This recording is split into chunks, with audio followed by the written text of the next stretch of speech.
And it's like I said, I felt led. I won't give you the whole story. It's not boring, but to me it's exciting. Yes, so I put in a certain amount of money, ended up going to a function and ran into someone who I knew through their child. And we ended up having a conversation, and they were like, wow, I didn't know you were doing that. And I'm like, yeah, well, And that person didn't necessarily have the money, but they knew people.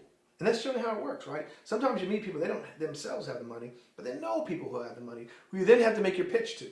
So they brought other people to the table, I made my pitch, and then people started cutting checks. They're like, that's phenomenal, right? Now, they didn't just take my word for it. They actually got to see the device in operation. They got to see the device and everything that I told them about it. They could see it operating, whether it was the purification of water, whether it was the generation of the data, which is water quality data, which no one does except for us drinking water quality. They saw and they're like, oh, okay, we're in. And now that doesn't mean to say that it's all been roses from there, because you have to get that money to get this far, and then you got to ask for more money to get that far, and then you got to ask for more money to get that far. So you're constantly going back to the well, and you're thinking in the back of your mind, man, people are going to be like, what is this guy? Excuse me. What is this guy doing with his money? Especially since my units are still installed down in the Caribbean, right? So they're thinking, is this guy going on vacations, right? But I'm very serious about it, and it is, whether it's in the Caribbean or in Alaska, the journey is the journey, and it's hard, and you have to prove yourself and whatever it is that you're selling, service or device or whatever, to people out there, and you're going to get probably the majority of them. I would say, my experience is 98% of them have said no, and when I tell you I've talked to thousands of people, I've spoken to thousands of people. It's not our space, you haven't sold, and you get that, but you have to go undeterred, right? It takes effort, it takes persistence. Think of an eagle or an iguana or something that has to come out of an egg, right? They're not born in the egg and they wait for the egg to disintegrate around them before they venture off into the world. They have to force their way out. You have to force your way out. Being an entrepreneur is not easy. You have to gird yourself up for what is going to be a long battle for the most part, and it's going to be difficult. And you're going to have early on and maybe midway and half, on the other end, lots of things that don't work out. But you have to be persistent. You have to fight your way out of that egg. And then once you get out, it's just layers and layers. You just keep pushing, you keep pushing, you keep pushing. You can never quit, because when you quit, then everything stops. All the machinery that's out there. Because we all understand that, wow, I had great timing showing up to this event, meeting this person. That's purposeful. There are things that are, there are things out there, whatever it is you want to call them, all it is, God, whatever it is, that are working on your behalf, but you have to meet it halfway, right? You have to put in the effort. You've got to be moving that direction, because the moment you stop moving that direction, it stops. It's a collaborative effort. Forgive me. It's a collaborative effort. So now you don't necessarily have to meet all the way halfway, but you have to start the journey. If you start the journey, the amazing part is things will start showing up. And then you shouldn't be surprised, like, wow, how did that show up? You should be like, thank you, I was expecting you. And it never happens in your time, which is unfortunate, because otherwise I would have solved this problem 6 years ago. It happens when it happens. But you have to understand and look at everything that occurs on that journey as it's supposed to occur in this time frame and in this way. But your job is to keep moving, because it's there. Whatever it is that you call success. For me, calling success is, as I said, 5 minutes. Just give me 5 minutes on top of the world, and I'll fix this problem. Then you can have it back. So that is my bar for success. You have to be persistent. You're going to get lots of no's. It is inevitable. And then if you can't handle no's, then keep your day job. Don't take the blue pill.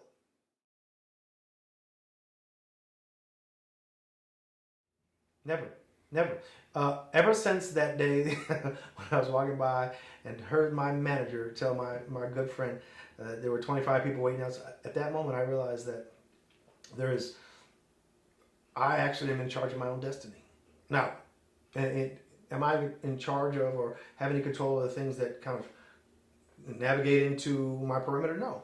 But what I can do is choose who I am in relation to them, right? Right? Does this person define me by telling me that 25 other people are waiting for my job? No. That's his opinion. I happen to think that I'm the only person waiting for this job. I happen to think that I'm the best there is. Not compared to you or you or you. I'm the best there is because my only competitor The only person on the field with me is me. And, I don't care what anybody says. There is nobody harder on you than yourself. We all know that, even if we don't admit it.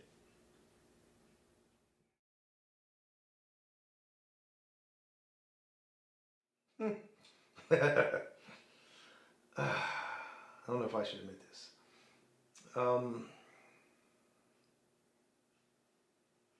You're always, as an entrepreneur, you always have butterflies in your stomach. You always do. It never ends. I wish it could. If somebody could create the Red Bull gives me wings, give me something that takes away these wings, right? Because I don't want butterflies every day. They're there every day, though. And you have to numb yourself.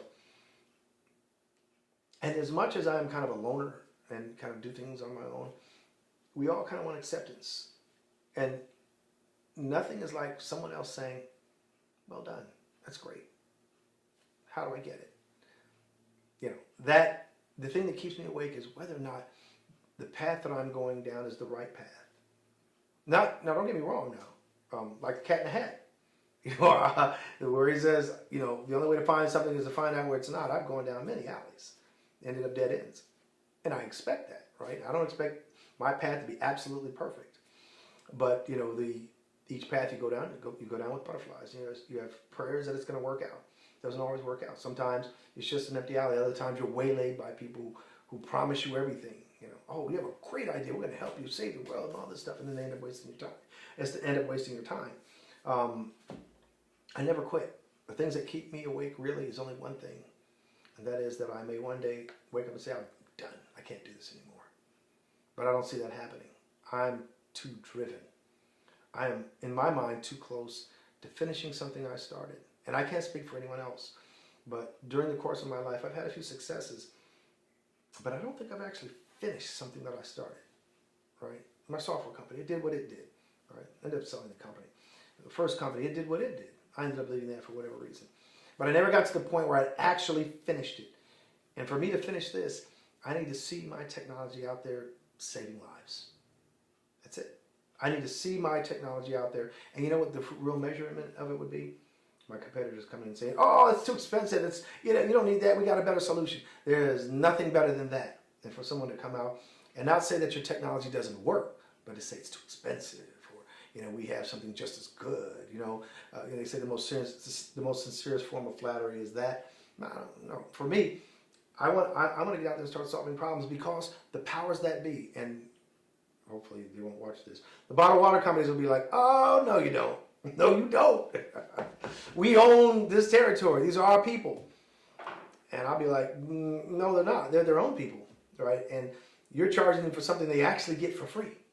Right? And granted, there's a cost associated with my technology, and it isn't cheap only because my technology is designed to not only, my technology is designed not only to give them drinking water, but also provide the data so that the technology that I built could actually be improved so that it becomes more efficient, less costly. So no, these aren't your people. They are their own people. The thing that falls from the sky or comes up from the ground or is sitting in a river someplace, that's theirs. That is their right. And they shouldn't have to pay for it twice, or they shouldn't have to pay for it with their lives because they didn't use your solution. My plan is to get out there and solve this problem, period. I'm not trying to make friends in this. This is all about me. I came to this world alone. This is my world. I own everything that I see. And if I do that, why wouldn't I make it the best? Right? I see you over there. That's your life. I'm not trying to guide your life. But if there's an impediment to your life, it's something that I can solve, I'm going to solve it for you. Within, my capacity to do so. And in this case, it's drinking water.